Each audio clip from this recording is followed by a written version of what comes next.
అసలు ఈ free bus ఏందో గాని దిమాకులు ఖరాబే అవుతున్నాయోళ్ళ. లొల్లులు జెవడాలు కొట్టుకునుడు తిట్టుకునుడు. ఊరికి పోదామని మంచిగా తయారై బస్సు ఎక్కితే మళ్ళా బస్సు దిగే వరకల్లా ఒక్కొక్కరు చంద్రముఖి లెక్క మారిపోతురు. అంటే అట్లా అవుతున్నాయి అటనోళ్ళ. మనకన్నే కాదు అటు ఆంధ్రలో కూడా గదే లొల్లి. ఒక అక్కనైతే కండక్టర్ సార్ దౌడ వలగొట్టిందట కాదు. ఇక చెప్పు కథ ఏమైందో అరుచుకుందాం పారి. సూతలేమా దినం ఆర్టీసీ బస్సులలో నడిచే రామాయణం.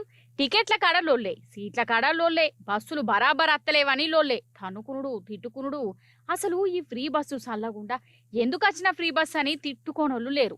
అయితే ఆంధ్రాలనొల్ల విజయవాడ బస్సులా ఇగో ఈ కండక్టర్ను ఈ అక్క దౌడ పొంట సరిచిందట. చెప్పుతోని కొట్టేదందుకు కూడా వచ్చిందట. ఏమైందో కండక్టర్ సార్ చెప్తుండు ఈనుర్రి. ఏమైంది అసలు దౌడ వాసినట్టున్నది కదా. వాళ్ళు 3 కార్డులు తీస్తారండి, ఆధార్ కార్డులు. ఎవరైతే ముగ్గురు ఎవరండి, ఇద్దరు అన్న 3 ఎందుకు ఇచ్చామంటే అట్లా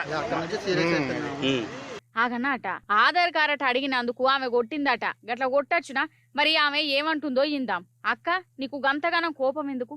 పాపం కండక్టర్ సార్ను గట్లెందుకు కొట్టవలసి వచ్చింది? అసలు పంచాయతీ ఏడ పుట్టింది? ఏంటంటే అన్నారేంటంటే 3 పాప స్కూల్లో ఉంది మా 2 సార్ అంటే ఏంటి నువ్వు 3 ఇచ్చావంటే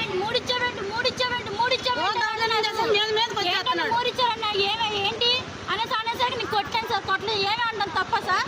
నన్ను ఎందుకన్నా ఏమైనా పెళ్ళా అన్నా నీ మొగుడికి నువ్వు అన్నం పెడుతున్నావో లేదో, నీ మొగుడు నీతో ఎదుగుతున్నాడో లేదో, ఈ మాటలన్నీ ఎందుకు సార్ నా మొగుడు జోలి?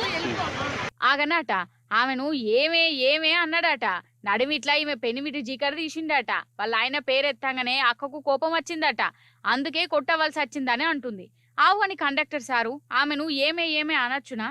అలా అయ్యేసరికి ఇద్దరుంటే 3 ఎందుకు కార్డులు ఇస్తారమ్మా, ఏమా అంటే నన్ను ఏమా అంటావని కొట్టి కబల్ చెప్పు తీసి కొట్టపోయిందండి. దెబ్బ వేసి మళ్ళీ చెప్పు తీయిపోయింది. పక్కన లాక్కుంది. ఇక ఇక్కడ స్టేషన్ తీసుకొచ్చి కేసు పెట్టారు. ఆగో ఏమే అనలేదట, ఏమ్మా అన్నాడట. ఆమెకు ఏమే అని వినబడ్డది. నా తప్పేం లేదని ఈయన అంటుండు. ఇక బస్సును డైరెక్ట్ పోలీస్ టౌన్ కు పట్టుకపోయి ఆడ పోలీసులకు ఫిర్యాదు చేసిండు కండక్టర్ సారు. ఇగో ఫ్రీ బస్సు ప్రయాణాలు అటు ఆంధ్రలా ఇటు మన తెలంగాణలా గిట్లా నడుతున్నాయి. మంచిగా ఖుషిగా ఊర్లకు పోదామని బస్సు ఎక్కితే ఆ బస్సు ఏడికి పోతుందో ఎవల అవతారం ఎట్లా మారుతుందో అర్థం కాకుండానే అవుతుందట.